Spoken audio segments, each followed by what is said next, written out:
Sorry. Okay, excellent. So today's topic is dedicated to our approach to cardiac surgery patients with COVID.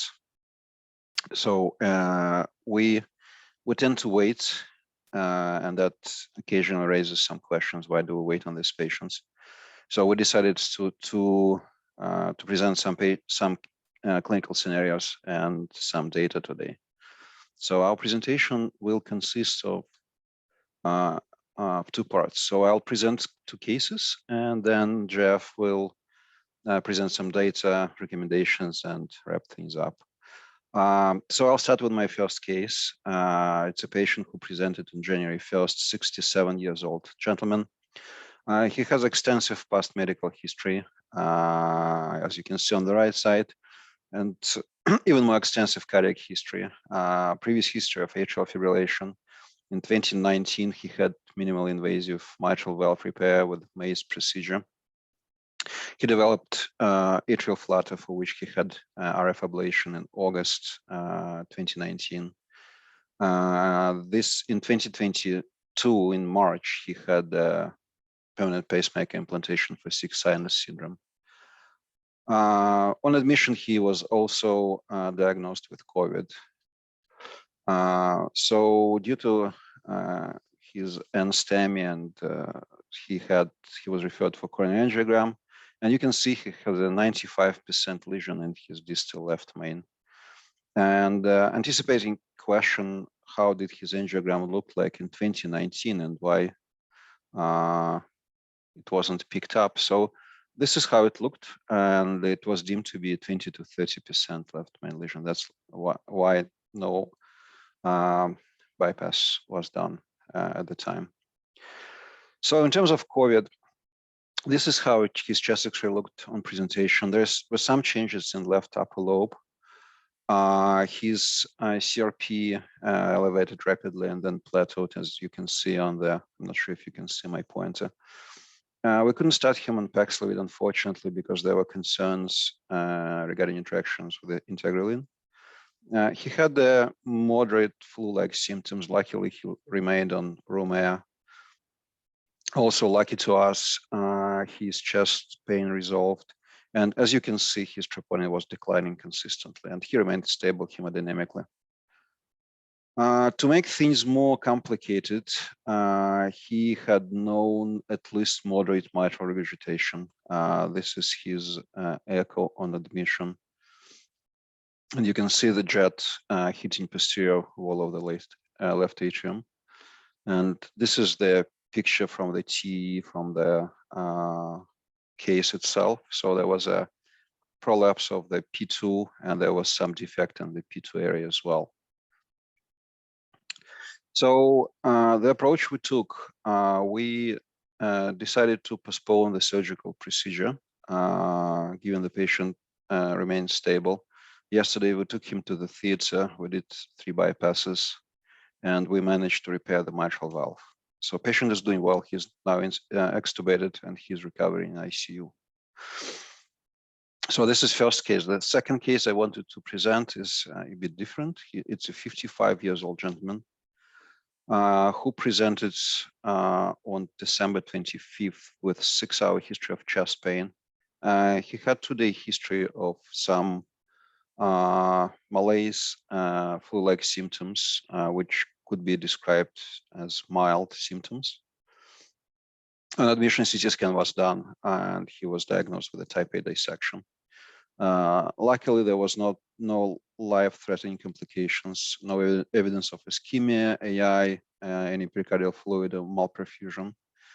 On medical therapy, his pain briefly resolved. He was also diagnosed with COVID. His chest X-ray was normal, and as I said, he had symptoms in a mild range. The decision was made to wait for 2 hours to potentially give him some time to recover from this kind of acute phase of COVID infection. After 2 days, he was taken to the theater, and he underwent pretty much straightforward Assuming aortic hemiarch replacement, he was cooled and with a brief shock arrest time. When he was recovering after his surgery on day 3, he developed profound hypoxemia with ARDS. As you can see on the high PEEPs and 100% of FiO2, his PaO2 was very, very low. Luckily, he improved after being paralyzed and on nitric oxide. So he remained ventilated for more than 10 days. He developed pneumothorax requiring chest drain, which is quite common with aggressive ventilation settings. And in the end, he required tracheostomy. Luckily, he's currently weaned from ventilator.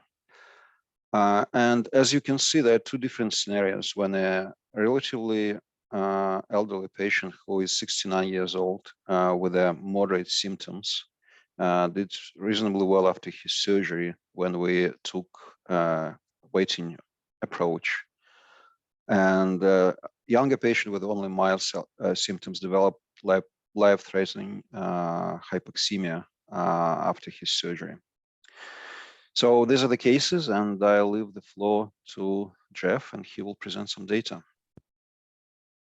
All right, Ivan, if you could not share, I will try to share my screen. Perfect. Hopefully you guys can see that.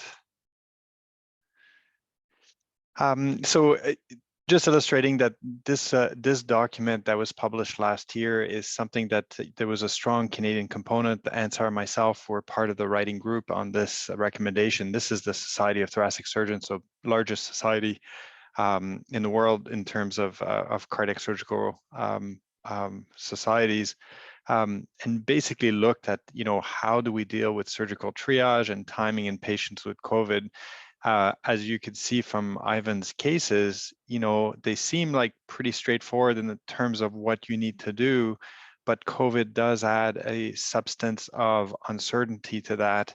And what I'll present to you is largely driven by not that much data other than the impression and the clinical scenarios as illustrated, that an acute viral infection with capillary and endothelial issues, potentially involving lungs and thrombosis and thrombotic risk, does pose particularly significant risk to these patients. And so there are some criteria that we tried to address and things. How do we address? So it's really about a mixture of trying to understand the severity of the COVID infection and understanding the severity of the disease at hand and the decision-making required. And I'm not presenting any data on PCI and acute coronary syndrome from the cardiology side of things, but very similar in terms of risk of adverse event that are associated with early intervention in these patients. So it illustrates the complexity of COVID and how it is part of our daily life now in reality, and it is hard to manage, to be honest. How do we gauge perioperative morbidity and mortality? This is one of the sort of case series that are out there. There's no randomized data, as you might imagine. These are case series of several hundred patients, some with COVID, some without, that require emergent or urgent surgical intervention. And clearly, the mortality risk is in the 10 to 15-fold higher. So a 1 to 2% mortality becomes a 15 to 18% mortality. And the same for the morbidity. If you imagine a morbidity risk of 10%, it's often 10-fold higher than that. So virtually every patient gets a significant morbidity event. And those morbidity include, as suggested by Ivan, illustrated by Ivan's case, life-threatening ventilation, oxygenation, thrombotic risk, DVT, renal insufficiency, those kinds of things. So really life-threatening kinds of things. So this has led, this multitude of information has led for people to really try to define how do we approach these patients as best we can. And so the way we try to define them is really trying to understand, obviously, the procedural urgency. And the way we define procedural urgency is between emergent, urgent, and non-urgent. So non-urgent is generally considered outpatient. Urgent is anyone who requires intervention while in hospital. So they're not necessarily urgent in the sense that it needs to be done within 24 hours or immediately. That's emergent. Salvage is something you wanted to do yesterday. So if you think of the types of intervention, so emergent would be the type A dissection that you saw presented. The urgent and emergent, you could argue that that left main that presented for Ivan was a dilemma in many ways, because these are the kinds of patients that are quite risky with prothrombotic state, acute viral infection, a lesion that's at risk of thrombosing. So we actually kept that patient on heparin infusion, integralin infusion for the entire duration of the 9 days or so that we waited for him to be relatively comfortable that his COVID symptoms were as low as we could reasonably expect, but then accept the risk of the intervention at that time. So then you mix that with the COVID, and COVID, we tend to, it's pretty clear when patients are asymptomatic, they really have, it's just a test done. And we do use a little bit of the CT values. While it's non-validated, the CT value is helpful sometimes to decide whether this is an early phase of disease or not. But then the mild, moderate, and severe, obviously severe are patients that are ventilated. The mild are patients that are generally felt to not need hospitalization. But the moderate and severe are generally patients that in high-risk patients, you would consider hospitalization or have them on oxygen therapy. And certainly one of these patients for us ended up on some oxygen and was quite short of breath, was that patient with the left main. So symptoms were not negligible in those patients. So how do we mix all of that together? The consensus of that document that I presented, the caveat of which is one should realize that there's really not a lot of data. And I just highlighted this to make the point that, there's no anesthesia technique that will potentially reduce that risk, at least no evidence of it. And there's not a lot of evidence of knowing whether or not you treat your patients with Paxlovid, or you treat them appropriately for COVID, or patients are vaccinated or unvaccinated, whether that actually makes a difference. I cannot tell you that. Intuitively would make sense in my mind that vaccinated patients potentially would be at lesser risk, but I don't know that. And the same manner is we've tended to treat patients which present this way, with Paxlovid if they fit the criteria because they're high-risk patients, and in patients that have moderate symptoms would be on with Decadron therapy for the 5-day period. So these are the approaches that we've used, but again, difficult to know for sure. So this is the algorithm that's published currently, and then we try to use. So if you were to place those two patients in those category, the first patient was the left main disease. So his COVID was mild to moderate, but he had an urgent and emergent type scenario. So the recommendation here would be between 5 to 10 days, or if he was ongoing chest pain, we would have taken him to surgery, accepting that there was quite a bit of risk. But it highlights that if the patient had been much more severe in the COVID scenario and required emergent surgery, there is at least a discussion that the morbidity and mortality may be so high in that patients that goals of care discussions should be considered. So it does highlight in the extreme here that, these are the types of things that sometimes we need to think of. So if that patient, for example, had arrested, and there was another case, I believe, very similar to this during the holidays, patient arrested in CCU room, do you take that patient for salvage surgery, doing CPR, going to the to the operating room? My sense is you don't, is that likelihood of that patient surviving is less than zero. So these are the kinds of things to think about. So if we think of a type A dissection patient, this was a patient with emergent type requirements with asymptomatic or mild disease.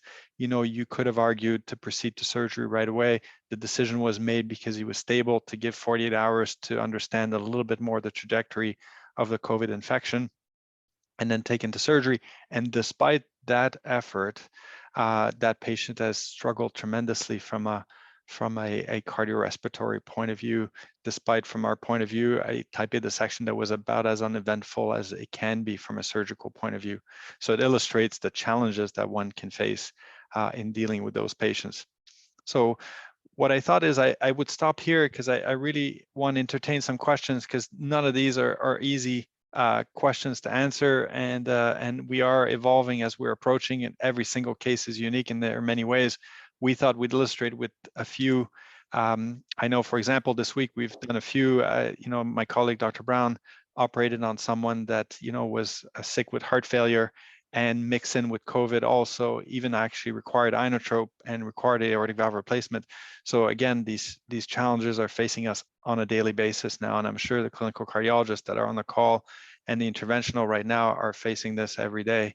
And if you're going to ask the question, is COVID also associated with acute presentation of cardiac illness? 100%, my sense is we are, and there is a relationship here. Okay, any questions from the audience?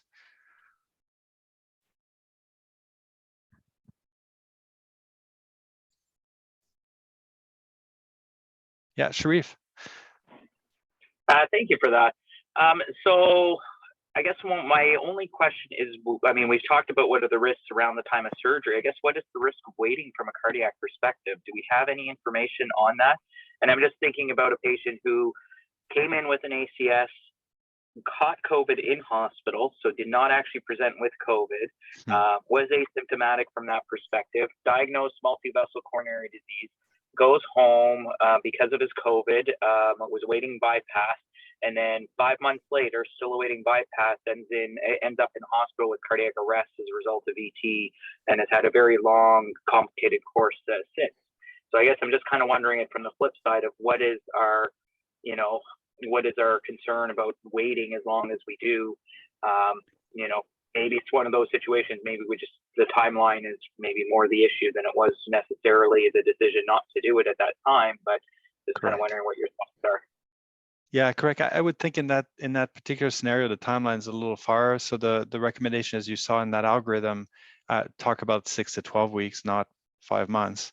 I know exactly that patient you were talking about. So it was a patient of mine. I'm not sure why it ended up being 5 months, to be honest.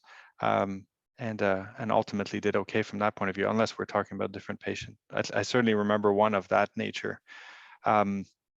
So you're quite correct. The recommendations are based on you balancing those risks. If you think the risk of the intervention is worse than the risk of waiting, then the risk of waiting is obviously appropriate. Doesn't mean it's zero, and I completely agree with that. On stable ischemic patients that have passed the 30 days, that are stable from an ischemic point of view after an ACS, I'm not sure that risk of the ACS is still the same after the 30 days. I sort of think of them ACS for me as a 30-day risk, but I may be wrong in that sort of unstable plaque sort of scenario. And then, for example, right now, when we have an ACS with stenting of a lesion and they still have residual left main, for example, our practice is to try to recover them and try to do the intervention on the left main within the 30 days. So they would be discharged home because their right coronary, for example, was stented. And that our strategy is to follow within the 30 days at the present time. I do have one patient right now that we're trying to reach 6 weeks, and he's about at that time. He was an AVR and 3-vessel coronary disease with pretty symptomatic COVID at the time, has done well. He's from PEI. But this is not someone, obviously, you want to wait an extraordinary amount of time. These are all good questions, Sharif. I don't know what the right answer is ultimately.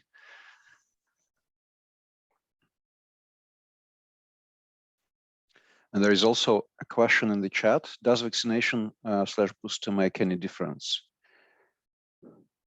I mean, my sense of the benefit in vaccination is the severity of the disease you're going to get at the outset or the upfront. But does it ultimately impact on all of those things? I don't know in patients that have tremendous amount of risk associated with COVID infection and what we do to them. So I don't know fully the answer. I'd like to believe that it reduces our risk overall, and I'm maybe naive enough to believe that, but I'm young and healthy, so it's easy for me to believe that. And I will add anecdotally that the second patient I presented, the one who was who developed hypoxemia, he actually was fully vaccinated. Okay, any other questions? Thank you, guys. Okay, thank you. So this will conclude our rounds this week. Thank you. Thank you. Have a good day.